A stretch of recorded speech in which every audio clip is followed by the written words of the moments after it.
Hello, Adam. I'm very happy to have you today talking Okay, about. thank you. Thank you for inviting me to speak with you today. I'm happy to have this chance to talk with you. Adam, can you just tell a little bit about yourself? Well, sure. Well, the basics are that I live in Hiroshima, Japan. I've lived here for 24 years, I think.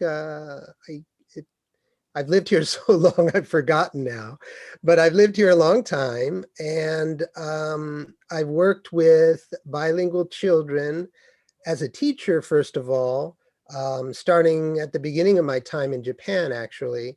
And then I had two children of my own who are now teenagers, and they're bilingual too. So I've been at this game, let's say, for quite a while.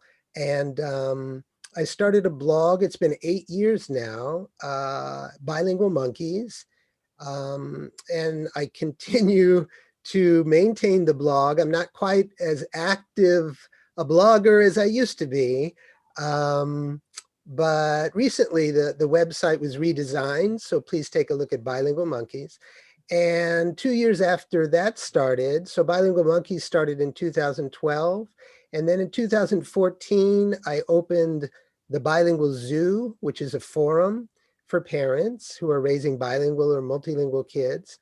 And that's a very lively community for parents. It's a free community for parents for offering mutual support and ideas and advice and encouragement. So those are the main things. I've written a few books. I'm sure we'll talk about that as we, continue our conversation. Yes, absolutely. We are going to talk about that. And I will link to all the sites and the books in the description of this video. But I would like Okay. to start with a question that I find more and more important when we speak about raising children with more than one language, because the Mhm. journey starts before having children. It starts already with a partner. So when the parents choose whether to use a strategy like one person, one language, or minority language at home, two person, two languages, etc., or a combination of them, they Mhm. usually have somehow assessed their very own journey, a bilingual journey or not bilingual journey. And they also know how Right. they have acquired and learned the languages. Can you tell me a little bit more what was your journey with your partner, with your wife, when you started on this bilingual journey with your children? Right. What was Right. the background? Yeah, I think compared to some families, like your family, I think you have many more variables involved in your situation, many more languages too. In our case, in a way, it was kind of straightforward because my native language is English, and we are in Japan, so English is the minority language here. My wife has some English ability, but it's mostly passive. She doesn't really use English very actively, and she wasn't really interested in developing her English to the point where she would be using it actively with our kids as well. So she wanted to use her native language with our kids, and I wanted to use my native language. And if I didn't use my native language, they really would not have been able to learn it. So it was really on my small shoulders to be as proactive as I could because I was virtually the sole source of the language. But as I say, my wife has some passive ability in English, and that enabled me to continue using English in the house, in front of the children. Now, behind closed doors, let's say, I could switch to Japanese, and my Japanese is certainly not as fluent as my English. And it really hasn't improved that much since my children were born. So that's been a while now. My daughter's now 16 and my son is 13, because I prioritized using English with them. And so at that point, I had less opportunity to use Japanese, frankly. And then I started to get a bit lazy about it, I guess, over time. I've been trying to get back to it. I think next year that may be one of my New Year's resolutions, to study Japanese more actively again, because it's no longer a threat. You know, if I start using Japanese now, their English is really well established, and English is not, I'm sorry, Japanese is no longer the threat to their English as it could have been when they were small children, right? So anyway, you know, like I said, it was kind of a straightforward decision, in the sense that um, I was going to use English, she was going to use Japanese, and we would basically just continue that way even when we were speaking to each other. So I can understand her Japanese, she can understand my English, I mean, my for daily conversation, right? And that was, you know, apart from the fact that she's also been throughout a very strong source of moral support, if not active support for English, the fact that she does have some English ability that enabled me to use English within the family. That was a huge help. Without that, it would have been, I think, much more tricky. So those are the general dynamics in terms of how we began our journey together. But I'm not sure there really was another option given our particular circumstances. And circling back to what I said at the very beginning, like your family, I mean, I think you have many more choices to make. So it depends on the family, you know, what are the variables, and what we feel are the best choices we can make for our family at this particular time. And for my family, those choices seem to be quite limited based on our circumstances. Yes, I think it doesn't really matter how many languages we have in the family. It's really about these choices, like you say, that you make them very consciously and with a certain coherency throughout the years. That you don't start with one and after 2 years you say the other one. I mean, this is in my case, but in your case, it could also have been happening, as you said, if there would have been really the threat of the Japanese taking over. But this is Right, a very important thing that I would like to point out, to be on the same page with the partner.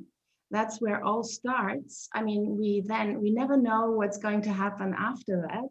right. We don't know how our children are responding to all this, but I find it very important to have this base, a solid base with a partner where you know where you are heading, and then trying to support each other, which is very, very important, especially also in your case, as your English speaking at home is actually then also the speaking the minority language at home with your child, you as one person, and you maybe didn't have that big of a community around you supporting you. I mean, extended family, for example, or so, Right. which is quite a great achievement that you have there after so many years. Yeah, I mean, it was challenging for a variety of reasons. And going into it, knowing that, like I said, I was virtually the sole source of the language, and that I needed to provide as much exposure as possible during those early formative years. And at least early on, for the first 3 years, I was out of the house. I mean, I was working a busy full-time job at the local newspaper. Um, and I was worried. I was worried because I knew, I mean, I had worked, as I said, as a teacher for quite some time, working with bilingual kids and, you know, reading the literature. So when I had my own children, I knew what was involved, and I knew that I needed to be proactive about providing them with as much exposure to English as possible. And yet I I wasn't home. I mean, I left early in the morning. I came home, you know, at dinner time or even after dinner time. It was very challenging. I was very concerned, and I was doing what I could within those circumstances. But if that had continued, certainly we would not have experienced the kind of success that we have had. Finally, I was able to rearrange or reshape my circumstances so I could start working from home. And that made such an enormous difference um, in terms of being able to spend more and more time with my kids. And that's probably one of the very basic points I would make about this journey, in that it's about time. It's about how much time we spend with our kids. And within that time, during that time, how actively we are about, using the minority language with them in various ways. I didn't have that starting out until my daughter was about 3 and my son was about 6 months. And like I said, I did what I could. I even recorded videos. I would come home late at night and I would record videos for them where I was reading books on the video. I was singing songs. I was talking to them, and I would have my wife play these videos for them. So I was, I called it, I wrote blog posts about this eventually, but I was cloning myself because I couldn't be there. But I knew I had to do something, and that was something, along with other things I was trying to do. But anyway, it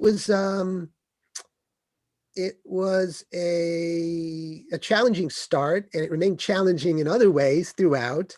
But fortunately, I was able to start working at home and then start spending more concentrated time with them, throughout the day, even though I was continuing to work from home.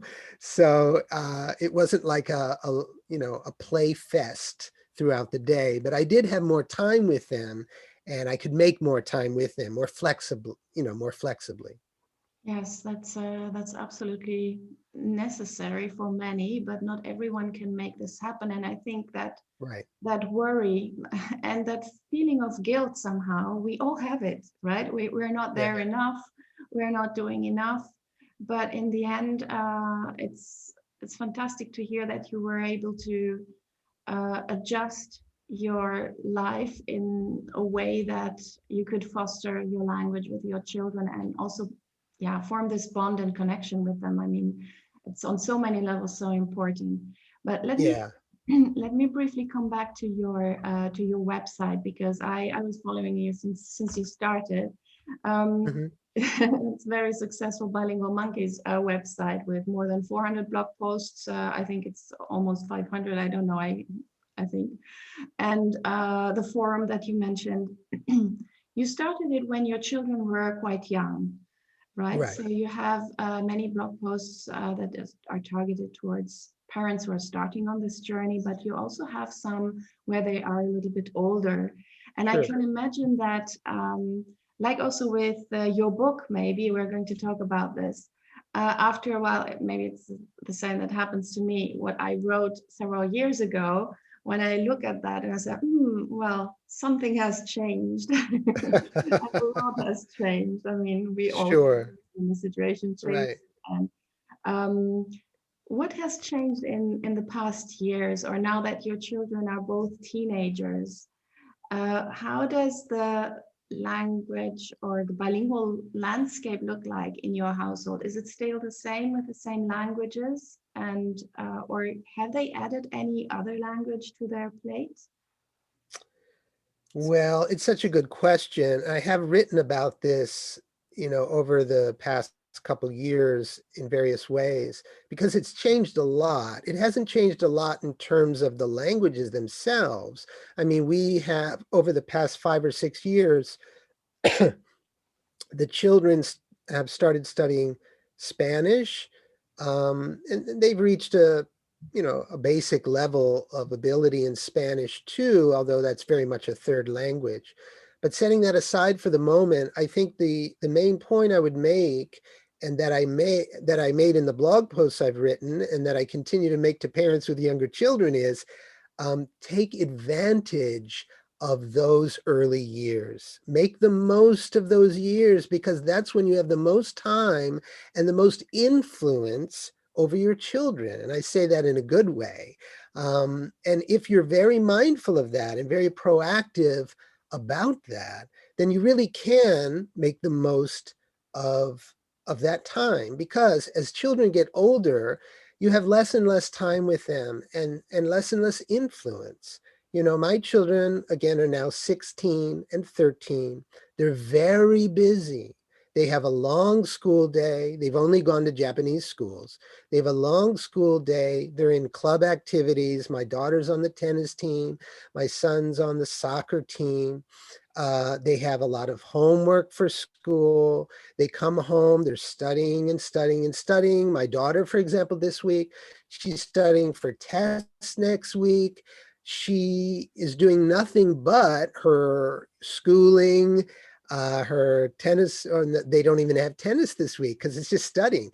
She's studying constantly. I mean, nothing else. So it's very hard, given these circumstances now, to even squeeze in, you know, a conversation with her, for example, you know, let alone homework, even though I try to keep that going as well.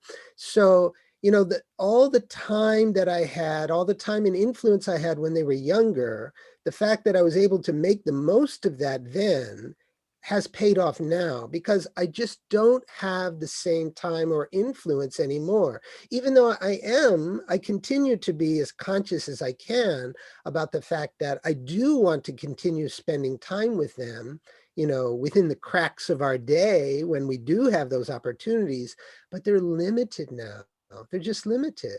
And so I do what I can, and I'll continue doing what I can. Like, I continue to read to them aloud in the morning at breakfast. That's a really important time for us, because that is, you know, 15 or 20 minutes for each of them. First, I'll read to my daughter. She goes to a different school. She's in high school, and my son is in junior high.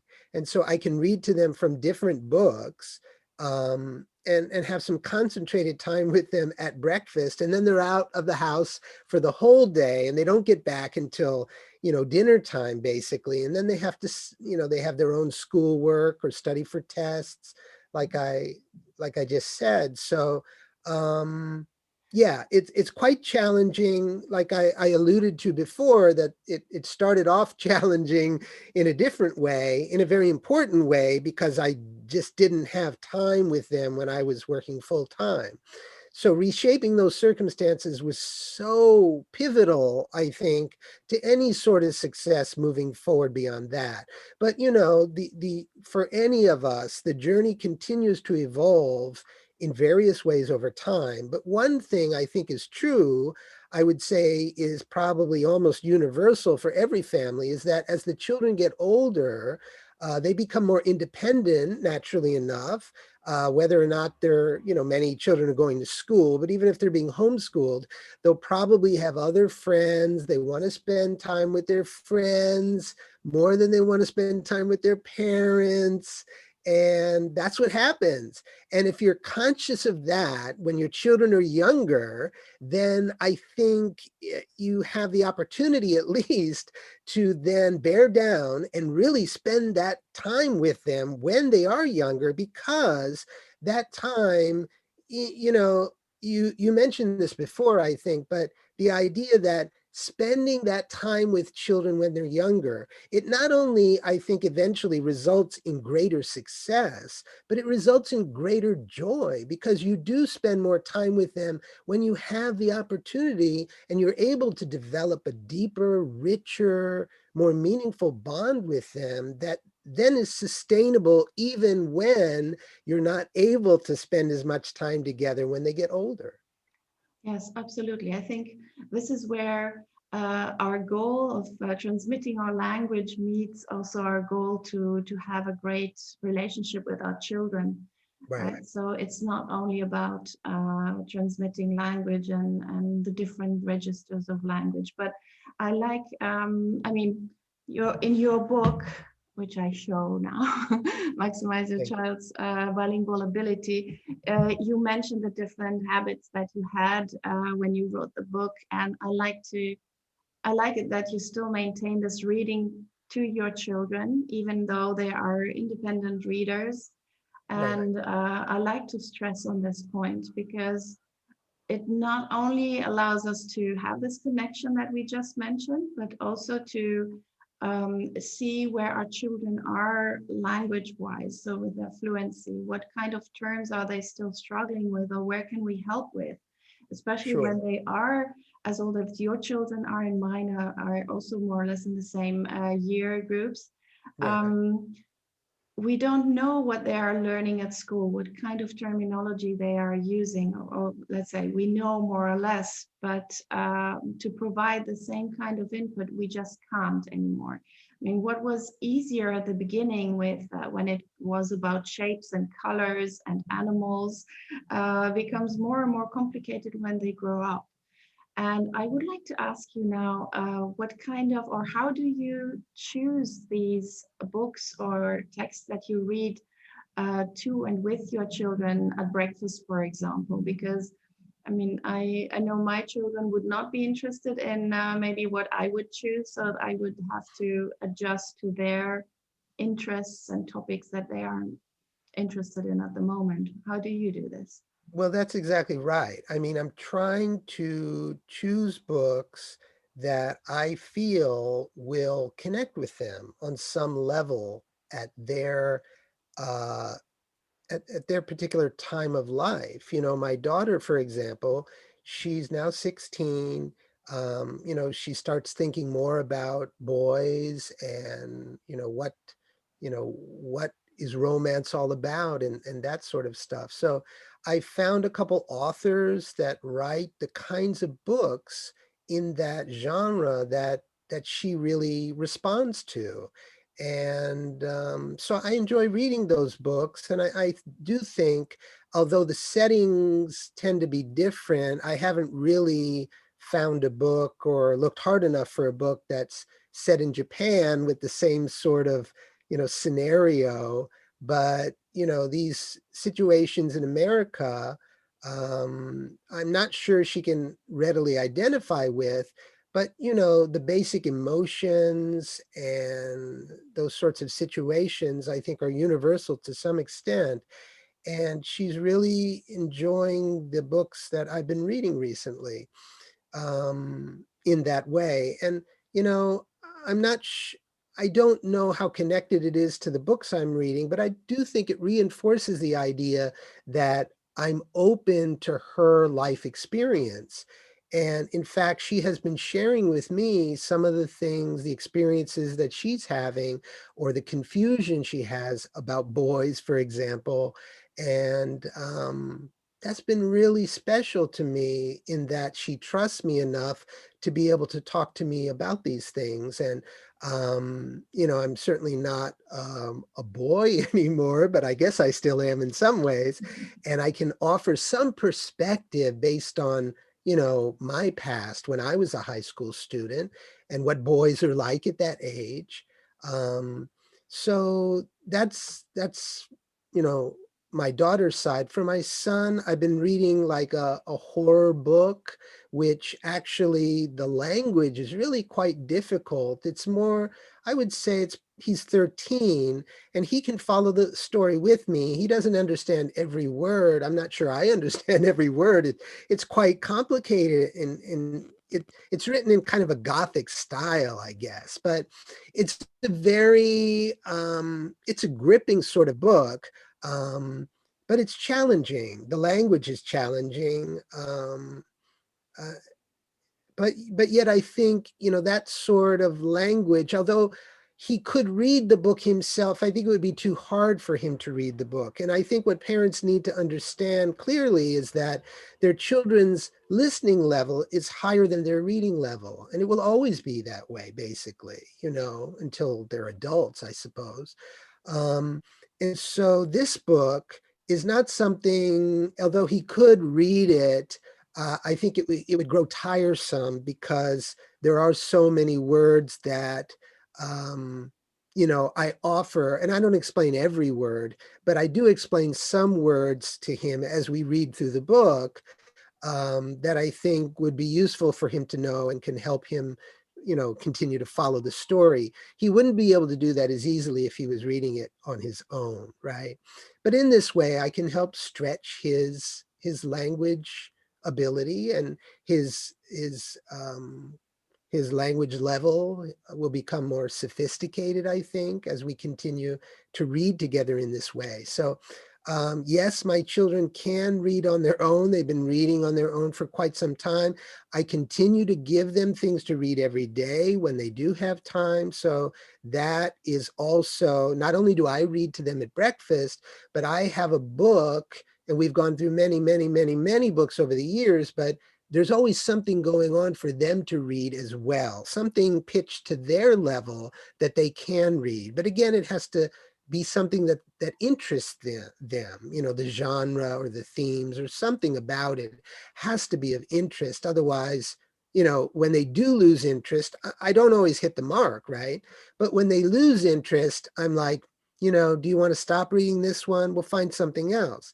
And then sometimes, yes, we do it that way. There's no reason to, you know, plow through it when it's really not that enjoyable. So it's far better to stop and find a book that really connects with them in a more engaging way. So anyway, back to the idea of having no time. Those are two important things that I've continued to do with them and will continue to do with them, until they're out of the house, that I will continue to read to them at breakfast, and they will continue to read uh, books by themselves with my encouragement, read these 10 pages today, read this chapter today, that kind of thing when they have time, because I also try to be empathetic about their busy lives. Yes, absolutely. And I hear you when you talk about the tests and exams that they are having, and that then the home languages, I wouldn't say that they get forgotten, but they are in the second row of importances. But um, I like that you still read with them and to them, and that you choose books that are of their interest and their level of fluency. And I would like to point out this fact that you also mentioned that many parents who then think, okay, my child is learning how to read and write in the school language, and then we can just transfer the skills into the home language and will just go by itself. I don't have to do anything anymore. Of course, some children will, and it always depends on what your goal is, of course.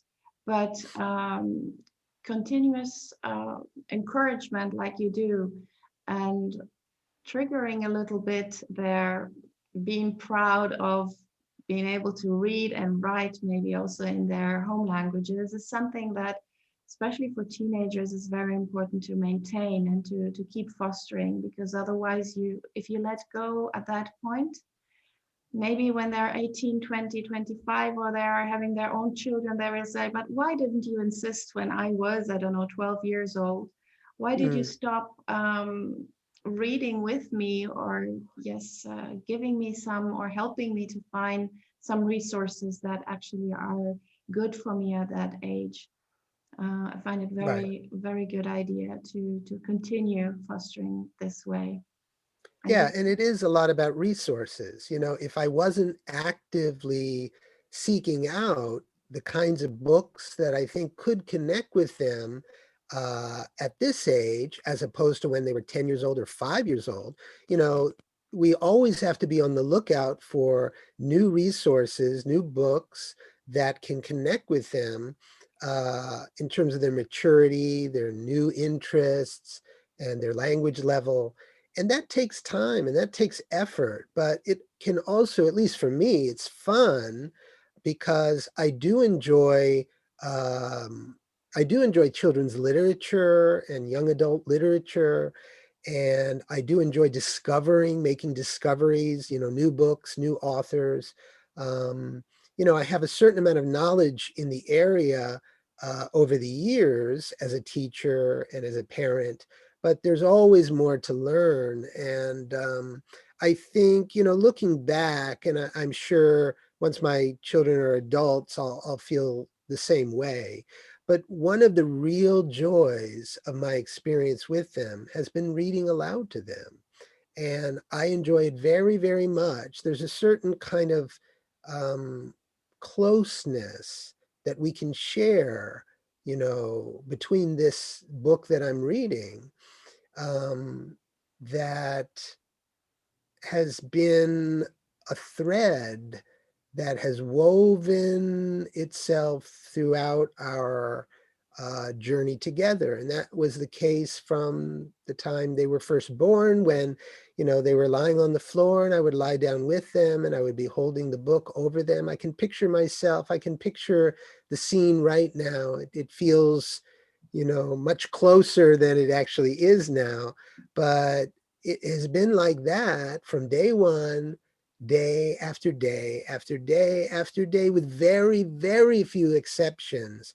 Um, very few exceptions. And so every morning it's something that I have done. When they were small children, I would read it any time because it could be done at any time. But as children get older and have their own schedules, they start going to school. We settled into this morning routine where I could read to them before they went off to school. And yeah, so I encourage parents not only to do that before the child learns to read, but to continue doing it as long as realistically possible, and ideally until the child is ready to embark on their own adult life. And, even then, I suppose I may, you know, call them up or Zoom, have a Zoom chat with them and pull out a book and say, hey, can I read this to you? So we'll see. But anyway, so far so good. That's a nice future picture that I have there of you being zooming with your children and reading the book. That would be great. But I have another question that is maybe a little bit provocative, but it's not meant like that. But our Sure. children usually choose the language that they prefer speaking to each other in a very spontaneous way. What language do your children speak to each other when they're among themselves? So when no parent is around? Well, it's very interesting because um, early on, I would say until they entered elementary school, um, English was their stronger language, even though their mother is Japanese, and they went to Japanese preschool and kindergarten. But English probably was their stronger language, and they would tend to use English more together as siblings. Now, after they entered elementary school and their lives became more, they became more immersed in a Japanese lifestyle, then their shared language turned toward Japanese. I think that's quite natural. And, this question comes up fairly regularly among parents about, my children, how do I get them to use the minority language more together? And, I think there are certain tricks that we can play in terms of, for example, I remember if my kids, when they were younger, they were outside the house. At the time, we were in a house where there was a small street and we could play out on the street safely because very few cars came along that street. So anyway, I have a little office and I could hear them playing. Maybe they were throwing a ball or something outside on the street and they were speaking Japanese. And I would stand up and I would open the window or open the door and I would just say, hey, what are you guys doing? I was just trying to kind of get them to switch by triggering the English side of their brain. And then if I did that, I didn't have to, be out there very long, but if I was able to trigger the English part of their brain, then at least for a while, they would stay in English at that point. So that's a little trick, and I know other parents do that as well. But anyway, I think there's only a certain amount that we can do to control the language or languages that our children use with each other as they get older. And I think what's more important really is how actively can they continue to use the language with the minority language speaking parent or parents.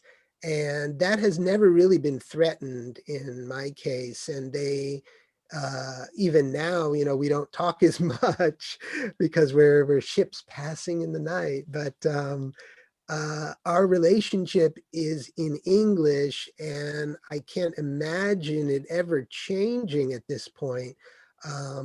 And so, even if they do when they're together by themselves, it's far more likely that they'll be using Japanese because they spend, you know, they're immersed in a Japanese lifestyle.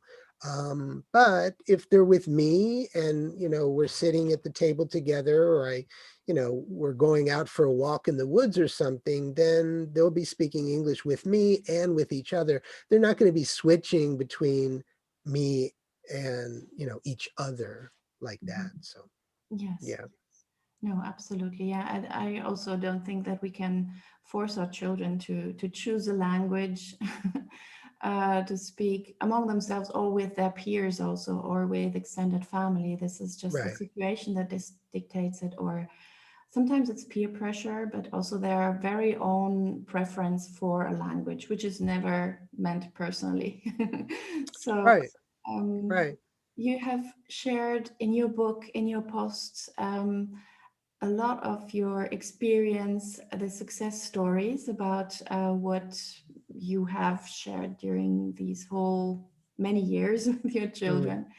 Um, is there anything that you would have done differently now looking back? Or is there something where you said, oh, if at that point I would have done this, it would have been different and maybe better? That is a really good question. I could probably answer that in a couple different ways. I think the first way I would answer that, and I feel, you know, I feel satisfied that I'm able to say there really isn't any major thing that I would change looking back. I mean, like I said, I kind of knew what I was getting into going in, and I was able to reshape the circumstances early on so I could start working from home. So that was a really key, that was a defining moment, I think, in our journey, because again, without being able to do that, it would have been far more difficult for them to acquire English, I think, at least to the sort of level they have achieved to this point. So I don't think there's anything um, particularly significant that I would change, but also looking back, and I did write about this through certain experiences when my kids were younger, but sometimes I was not as patient, or I was not quite as patient as I think I could have been and should have been. But fortunately, I did catch myself, and I did, you know, use my blog to actually write about these experiences and share them for what they were worth to other people, and say, you know, look, this is what happened. And I got upset at my daughter because, you know, of this. And, you know, in hindsight, you know, I probably should have done this instead, or just given myself a timeout before I reacted, you know. So, you know, I think we can all identify with that in certain ways. But anyway, looking back, I did make certain mistakes in those ways, but nothing that I could say, oh, I really regret that. Like you know, because none of us are perfect. I really try to impress this upon parents, you know, when it comes to parenting in general, or, you know, their bilingual journey with their kids. None of us are perfect, and I certainly am not. And yet we don't have to be perfect to experience a lot of rewarding success over time. And I think, in fact, we really need to give ourselves permission to not be perfect. We have to give ourselves that permission. So, you know, again, I don't regret those moments where I was less than my best, let's say, but I'm not perfect. And, I think as parents, particularly first time parents, when I had my daughter, she's the older child, um, you don't know what you're doing. You know what I mean? You've never had this experience before. You can read about it. I certainly read a lot about it, picking up the baby books and all the other sorts of books. And I was a teacher. I worked with kids for many, many years, but still it's different. It's a new experience. And anyway, I did my best. I'm not quite at the end of this journey with my kids in terms of their, bilingual development, and that will be ongoing. I'm sure there will be, opportunities for us, even when they're, off on their own, that the journey will continue in certain ways, but it will be largely theirs to continue at that point, I think. Yes, I, I, But yeah. I find it very reassuring what you just said. I just had a meeting with other teachers, and we were also talking about this fact. You know exactly what you should be doing. You have read all kind of research about this, and I taught even about bilingualism. And then you have your child, and then this child doesn't start speaking from day one, so you have to somehow relearn how to speak with young children. I mean, usually when you get a child, you're adult, and you have been surrounded by adults. Maybe you were teaching to children, but they were also already speaking. So all of a sudden you have this little Right. bond of joy that is not speaking, and you start from scratch. You just want to do the things right with your own child, and you have Right. these doubts, and it feels so completely different when you work with your own child also later on, when you not only want to transmit your language, the speaking the language and understanding it, but also the reading and writing, and you know the different approaches, and what works in a class of 20 does not work with one child in front of you that says daddy or mom to you. Yeah. Because you're maybe not the right person to say that or to do this. But I find it very much reassuring. Yeah, we all do our mistakes, and I'm guilty as well to be impatient. I've been impatient many times, and felt guilty about that, because I said, now I ruined this moment, and maybe they don't Right. want to come back, but they do in the end. I would like to focus on Adam Beck also as a writer, because you wrote several books. You're a teacher, but also a writer. And you already mentioned that books are very important to you, and you have transmitted this passion for books to your children. In another interview that I read recently, you said that one of your goals is that your children develop the love for books and become solid writers and confident speakers. The speakers Hmm. we have, the writers as well. Would you like to share what you have done now recently also with your son? We were talking about it before starting the interview. Oh, yes, yes. Yeah, I mean, that's all true. I think I would suggest that at least so far, I mean, my kids are teenagers, yes, but they're still young.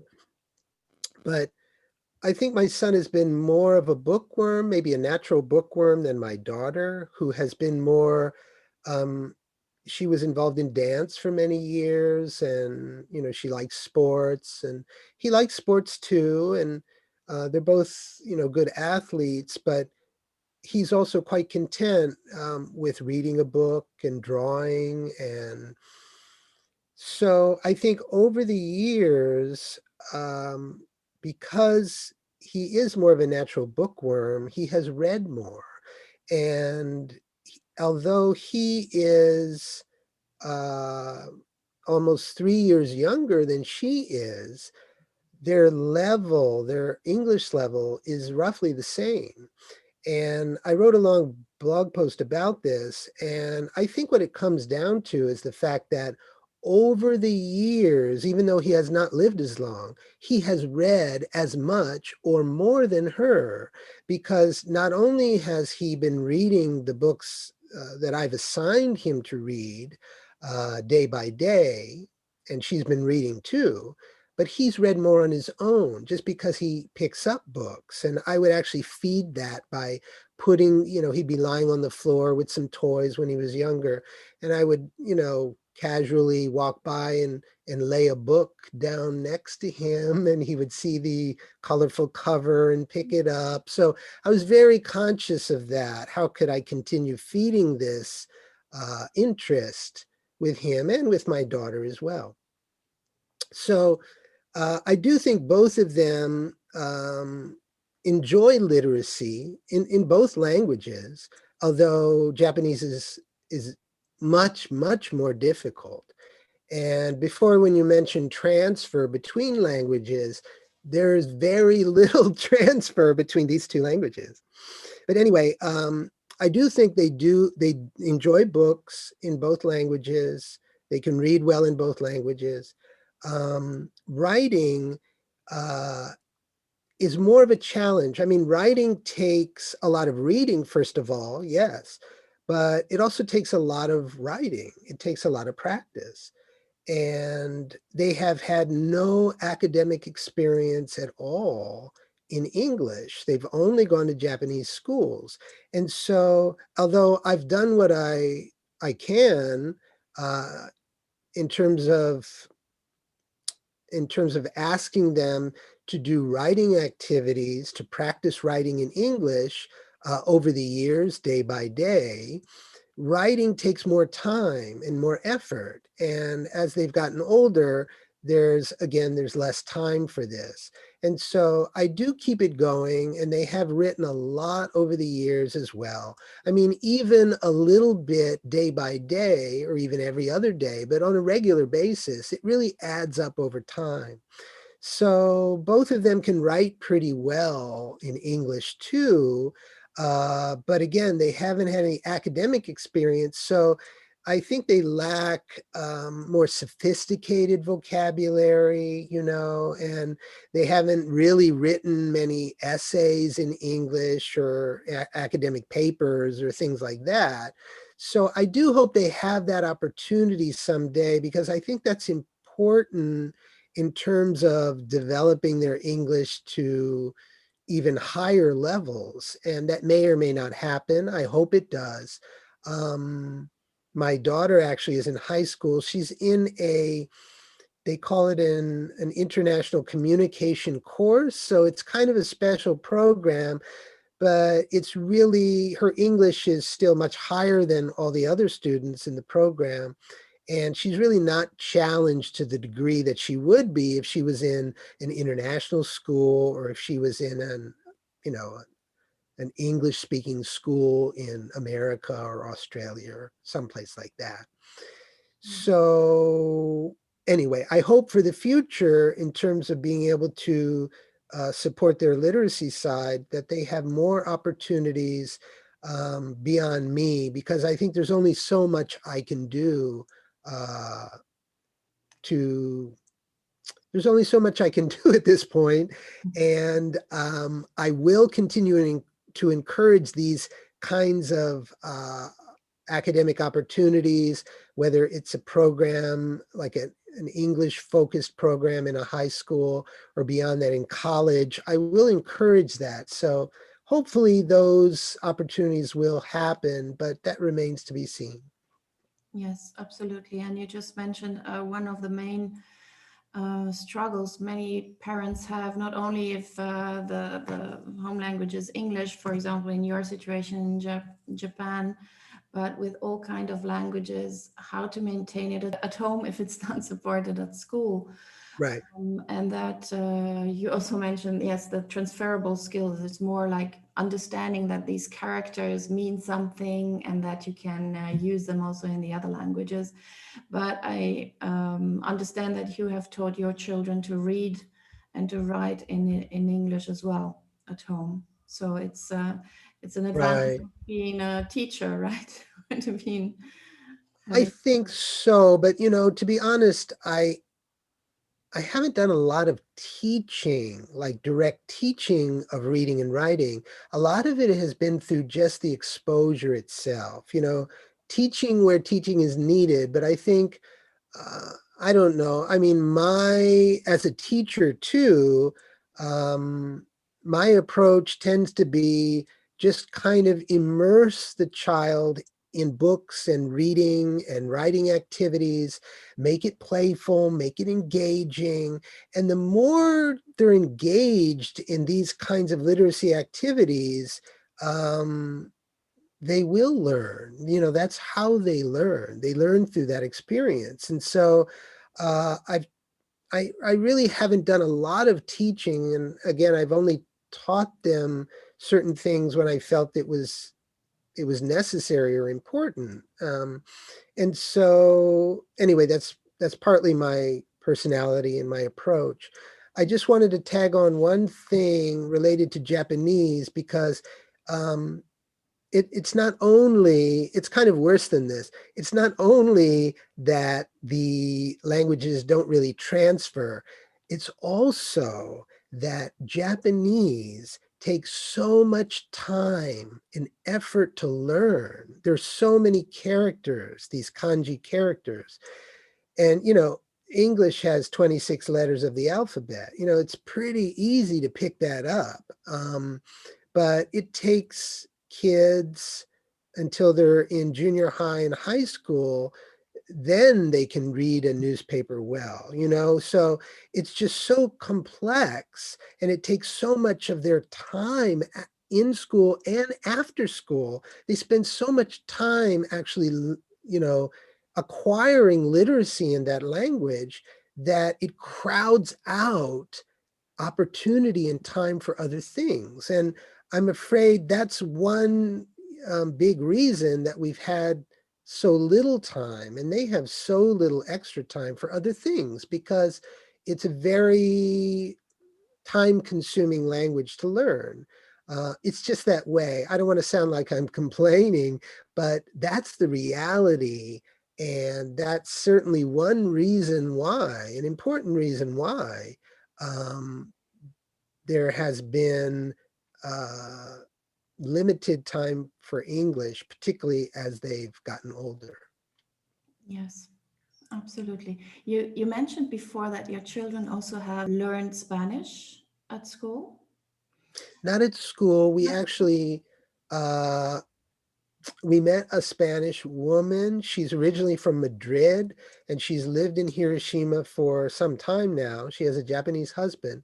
And we met her at a festival, and I asked her, this is about 6 years ago, I think, and I asked her, would you be interested in, teaching my kids maybe a couple times a month? And so we started doing that, and we continued doing that up until this year, because everything changed, of course, with COVID, and it's been more difficult. And now my kids are also, busy with their school lives and other things. And it's been more difficult to maintain because I've tried to maintain it myself, even though they had these lessons with a native speaker, which were extremely helpful, of course, and she did a wonderful job with them. And I hope in the future we can, resume those lessons. But even though I don't really have much Spanish ability, I was giving them pretty much daily homework in Spanish along with English, just so they can make these baby steps day by day. And they have made quite a bit of progress over the past 6 years. And so, although they can't speak that actively because they just don't have much opportunity to speak, they have quite a bit of passive knowledge that can be activated in the future. um, and I hope they'll have those opportunities.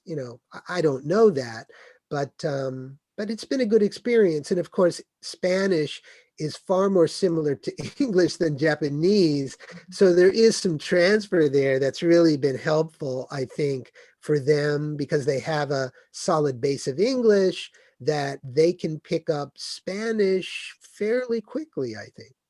Yes, absolutely. And I would like to take this as to go over to another topic, that's your books, because the English Spanish is coming together in your 28 bilingual English Spanish fairy tales and fables, right? Which is a great idea to put these two languages together on the same page, or on two different pages, but on the same fable or fairy tale. also for children, maybe for your own children as well, as you can then switch back and forth between English and Spanish if you're not that fluent yet in Spanish or English, depending on what language it is. Are you planning to publish these fables also in other languages, so English and, or maybe even Japanese or any other language? I think it's possible. I mean, um, the book is 28 bilingual English Spanish fairy tales and fables, and I wrote the originally a few years ago. I wrote the English versions, and I didn't really think much more about it for a while. And then I thought, well, because my kids were studying Spanish, and I thought I could get these translated into Spanish and put it together in a book, and also get someone, a native speaker, to do audio for this. And the audio is connected to the book, it's online, and it can be accessed as well. And so, yes, it's possible to do this, to redo this in other languages. I should say that the process of actually, the book is fairly simple, yes, but the process of putting it together was kind of difficult in some ways, because I don't have much Spanish ability, and I was the one that was actually doing the layout and things like that as well. And so I was really at a disadvantage. I think it turned out to be more complicated than I expected, because I really couldn't judge, whether certain things were better or not, because I was getting feedback from different people about, oh, you should change this word, or how about that word. And so I was getting different sorts of opinions about it too, which is only natural, but I couldn't really judge. And so anyway, it finally went back to the main translator to make final choices. And I think it turned out really nicely. But anyway, the process itself was somewhat challenging, and doing it again would also be challenging. So, well, anyway, I'm interested in many different kinds of things. I mean, I'm always kind of juggling different book projects. And right now I have a bigger one that I'm trying to finish, and I'm doing these other smaller projects with my son, these coloring books that we can also talk about. But there are some other projects too that I'm interested in pursuing. So whether or not I'm able to, take this English Spanish book and turn it into English German, or English French, or English Japanese, I think that would be wonderful. And perhaps I'll get there eventually, but I don't know how soon. Yes, no, absolutely. I just wanted to let you speak about your next projects as well, and like you mentioned, the project that you are doing with your son as well, with the coloring books, the Bearded Dragon Daydreams. And would you like to talk about that for a moment? Sure, I have these handy. I'll just kind of show it. I have my light on it. We have a bearded dragon. I don't have her handy, so I can't show her. We do have an Instagram account. You can actually see photos of her there. So if you're on Instagram, just look for Bearded Dragon Daydreams. Just search for that and you'll find it. Um, and it's a fun account, I think, and it has a variety of content. And after that one, we also did something similar. It's called Cat Dreams, and it's all about cats, of course, and what they're dreaming about. And the reason we started doing this is because actually this year, earlier in the year, when the Japanese schools closed because of the initial outbreak of the coronavirus, and I know many parts of the world, schools did close down, and some places they're still closed down. My kids eventually went back to school, but they were out of school for, I think, almost 3 months. And during that time, it was a blessing in disguise, because I've been, talking about not having time with them. But earlier this year, for those almost 3 months, we had quite a bit of time together. And I really tried to make the most of it, because it was suddenly there. I didn't expect it, but it was suddenly there. So there was an opportunity, right? And one thing that I've tried to do over the years, along with, daily efforts, are various sorts of creative projects, like making small films with my kids, making videos, videotaped interviews, and, writing projects, things like that. And we got this bearded dragon. Bearded dragons are such lovely little creatures. They're so gentle, so sweet. They really are. And she just became part of our family, like the star of our family, actually. And so my son and I, before the schools closed, we had these funny ideas about, her name is FIFA, okay, because he likes soccer. So we were thinking, okay, FIFA, and she just, they're not that active. They sit on their rock, they like to bask under their heat lamp, and they can't make any sound. They're completely silent, basically. And so they sit there on their rock and they're kind of looking around a little bit. And we started wondering, what is she thinking? Of course, she's not thinking like we're thinking, but we're imagining, what is she daydreaming about? And that's where the idea came from. But ideas like that, when you're just kind of joking around, you don't expect that you'll actually pursue them. Even though we had that idea, oh, it would be fun to make a coloring book of all these different scenes of, what is FIFA daydreaming about? It would be really fun because it's the contrast between, being very passive and a very active daydream, right? Like being on a roller coaster. And so the whole book is like that, these sorts of scenes. But then, when, there was no school, I was like, let's do it. We can do this. We'll find an illustrator to help us and we can actually do this. We have to come up with all the scenes and then explain what we want with the illustrator and work together with him.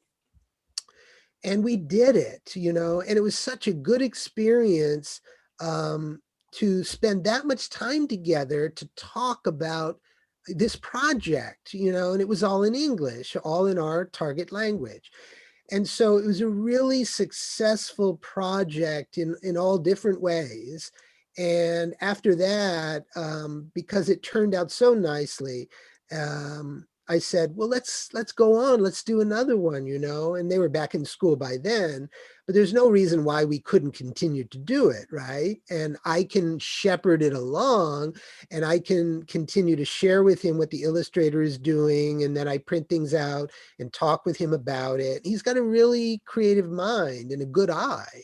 He's a good artist as well. So, he's been really helpful in terms of making choices and coming up with ideas. So anyway, so the Cat Dreams book, we were able to produce that. And now we're working on a third one, which sorry, this is another bearded dragon one, but it's the Bearded Dragon Fairy Tales coloring book. And it takes all the, lots of popular fairy tales, famous fairy tales, and puts in bearded dragons in the characters. So like Beauty and the Beast is now Beardy and the Beast. So, the main character is not the woman, it's a bearded dragon. And there is Goldilocks and the Three Bears. No, Goldilocks and the Three Beardies. So, you get the idea, but it's really been a lot of fun, and it will be done probably within the next few weeks. It's almost done now. So we've been having fun with that, and we'll probably just continue working together, not necessarily on coloring books all the time, but it's a really great way for us to, be creative together and be creative together in English, and also to produce something and put it out in the world for other people to enjoy as well. So that's what I've been doing with my son. And I would like to do something like that with my daughter if possible, but she's really even busier than he is. And I'm not so sure that would really be something she would want to pursue with me at this point anyway. But it's on my mind, what can I do with her? What sort of creative projects we might be able to work on? Yeah, that is a great way to foster the speaking, the connection anyways, but also the speaking in teenagers. So to take them where they are, doing projects that they are passionate about, whatever this is. Right. With one of my daughters, it's cooking, so cookbooks, anything that we're doing in the Yeah. kitchen. She knows all the names and all the all the supplies and things that I didn't even know Yeah. in the beginning, but now I'm learning things to her. So it is a little bit a win-win situation also for us parents, right? Because we get to discover things, and I mean, maybe you have a Birdorella now, Beardorella instead of Cinderella in that book. I don't know.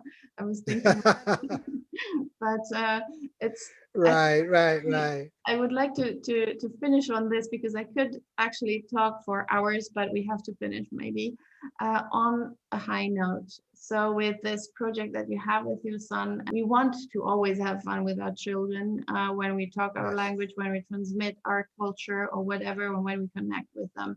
So this project that you have there, and that the other project that you might have with your daughter as well, is where many parents are aiming for when they start the whole journey, right? Right. So maybe you can just say something to those parents who also have teenagers and who say, well, what can I do? You have given us a lot of ideas on what to do. Is there any kind of word of encouragement on saying, okay, sit down and write a book, or do a dance, or cook something, or whatever it is, or build a house, whatever there is? Well, yeah, I mean, whatever your kids are interested in, really try to zero in on their interests and find ways that you can, do things together in your target language. Like you mentioned, cooking, or, making a coloring book together, or making a video together, making, doing something online together. It's possible maybe doing something at Instagram. You could take photos so you have a pet, or, it, I think the opportunities are infinite, basically. I mean, it really depends on you and your children, but what it requires, of course, is a certain amount of initiative. I mean, we have to continue to be, as we should be from the start, mindful and proactive, from day to day, about what what are the opportunities that are available to us, and what opportunities can we create within our family to increase the amount of time that we spend with our kids and the amount of exposure that they're receiving. So, but again, you just said it comes back to finally having fun. I mean, that should be the experience, for the most part at least, that it should be enjoyable, it should be engaging, it should be fun, it should be joyful. And so I think those should continue to be the yardsticks that we're holding as we move forward with our older children too. And also know that, ultimately, and I'm feeling this more and more as well, that we do have to start letting go. I mean, there's only so much we can do. And we may not, achieve everything we imagined when we were beginning the journey. I think, the truth is, when we were beginning the journey, we didn't really have a realistic idea of what it would look like when our children were teenagers. We couldn't know that. We couldn't know that in any kind of, concrete or textured detail. We couldn't really know what the reality would be. Now, when you get there and you realize, and I think every parent realizes ultimately that, they didn't achieve everything, whatever they imagined going in, at that point, it really wasn't detailed enough anyway to know what it would be like now. Um, but that it's okay. I mean, a lot of like what I said before, that you don't have to be perfect, and your kids don't have to be perfect either, for the whole family to have achieved uh, a lot of rewarding success on this journey together. And so eventually you get to a point where I am now, I think, where I'm starting to let go more. And I know that, my kids are very busy and I can't expect that they're going to be writing in a journal every day. It's just, that's too much. And I need to be empathetic to, what their life is like and who they are now. But we've come a long way together, I think a long and satisfying way together. And we can be, we can, I think we can be at peace with the distance we have traveled together on this journey. And, if I'm unable to do anything more from today, and of course I will, I'll do what I can. But if I'm really unable to do any more, that would be okay too. I think they're at a place where they can move forward and that English will continue to be an important and meaningful part of their life for the rest of their lives. And if that can also be the case with Spanish, if their Spanish can continue to grow, and if they can add other languages into the mix eventually too, that's up to them, but that would also be wonderful. But from what, from my perspective, going into this, particularly considering that the first few years were worrying, the fact that we've come this far means that I think we have realized the sort of success that I hope every family can achieve. And that through my work, I do what I can to support every family to achieve that same sort of end. And just one last thing to say, and this includes you as well, Ute, is that um, the bigger book that I'm working on now is at least tentatively called Bilingual Success Stories. And it's the real life stories of many, many families around the world, including yours, um, that share in this sort of empowering detail, I think, what are the ingredients to success as a family moves from having a smaller child to a growing child to an older child. And it's really been spending time with these families in person or online, getting to know the parents and their children, being honored really to talk about their story, to listen to their story, and to write about their story. It's been such a rewarding experience for me, and being able to put it together in a book and then share that with others in the world, I think other people will also find it um, very encouraging, very interesting, and very inspiring, in fact. And so, yeah, I've been working on that for the past year and a half or so, and I look forward to that finally coming out next spring. And so I would leave it at that because I think um, success is possible for every family, absolutely for every family. And at the end of the day, it comes down to not giving up. It comes down to persevering. Because if you persevere, you will achieve at least a certain amount of rewarding success. You will. You just have to keep going day after day, week after week, month after month, and year after year. But when your kids are finally teens, you'll be glad you did. And they will be very glad that you didn't give up either. So don't give up. Just keep moving forward day by day, step by step, and you'll get there. Oh, that's fantastic. Thank you so much, Adam. That was a great final note on all this. And you surely did a fantastic work. And I like this encouragement that you are now transferring through the book that is going to come out in next spring.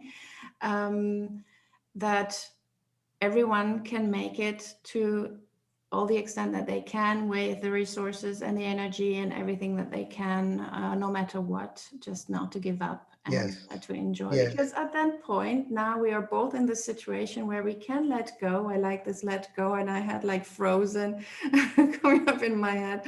But we can let go because we have planted the seeds to an extent that now they are growing on their own. So Yes. whatever they will come, they can manage, and we know they will do. Thank you so, Yes. so much, Adam, for the time. It has been a great pleasure to talk with you and to have No, this dialogue with you. my pleasure. It's always a pleasure to speak with you. Oh, thank you.